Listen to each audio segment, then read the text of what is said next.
Out of that, and of course, we continue now with your reporting here on the newsfeed late night. Officials in Niger are investigating two fatal incidents.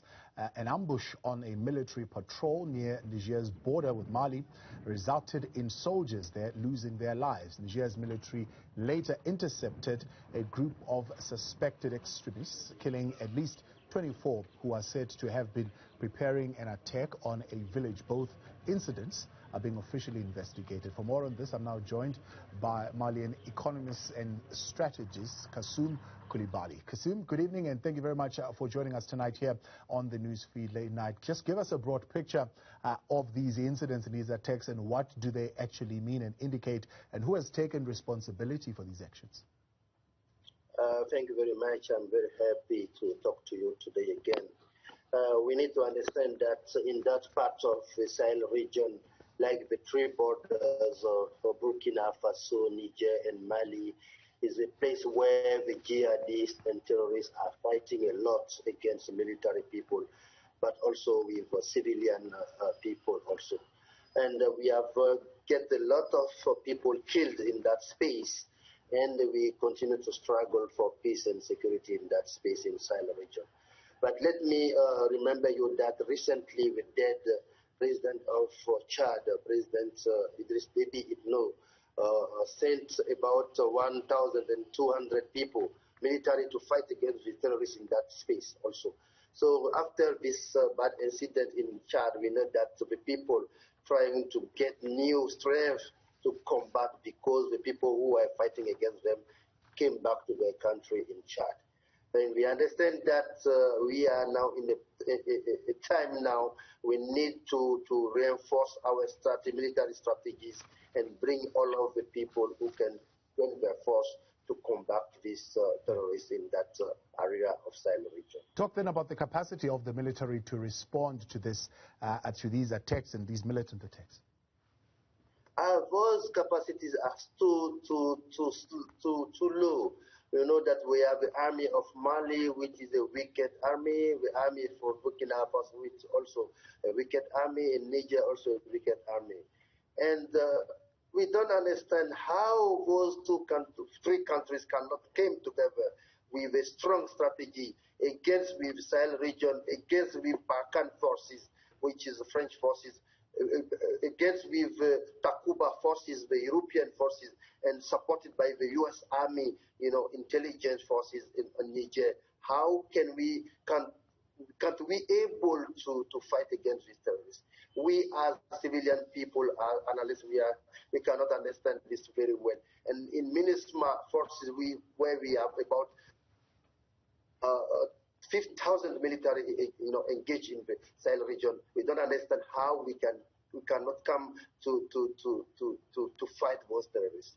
I think that there is a question of terrorist coordination, a question of political will, of how we cannot stop this jihadism attacks in the region. Yeah. It's something difficult to understand. Now, Kasum, such attacks against civilians have multiplied, one would say, this year, if you look more closely. More than 300 people killed in villages and encampments in West Niger. Why do you think these have intensified, particularly in this year and during this time of a pandemic? What I can understand now, I think that the Sahel region is something very complex. And we need to look back to the Libya war that is continued to be a struggle in the region, because we don't see the issue only for Sahel region. We see it at the Saharan region, where some rebels and some opposing groups are fighting in Libya. And also don't forget that the rebels now coming to attack the Chad regime is also in impacting the situation right now. But we see also the Boko Haram people are still strong in the region, and they have not been stopped by Nigeria also, and they are continue to come into Sahel region and to attack the civilian people. Last night they killed about 30 civilian people in Burkina Faso again, and we continue to have the same situation in Mali also. But now Mali, we have now 80% of the territory which is controlled by the terrorists, by the jihadists. And I think that what we have now is to change the situation of the MINUSMA component in Mali to have the Chapter 7 situation so that we can be able to fight directly against the jihadist people. Without the Chapter 7 authority, we cannot be able to fight against these terrorists. And I think that this is not a Muslim issue. This is not a religion issue. I think that this is a strategic mineral resources problem inside the Sahel region. We need to face it. Yeah. Now, these attacks happen as there were some prisoners actually who were being held, but they managed to escape. Have they managed to rearrest those prisoners? Sorry?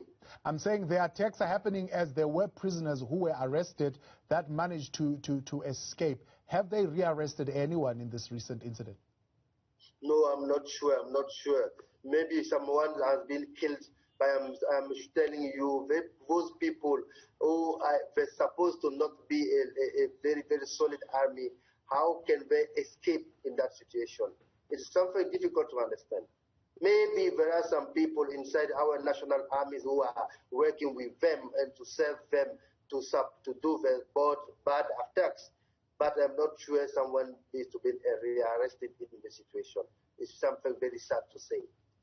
Kasum Koulibaly, I appreciate your time. Thank you very much for joining us today. That is Kasum Koulibaly there. He is a Malian economist and strategist, giving us analysis then of the recent incidents, both incidents there, which occurred in Mali.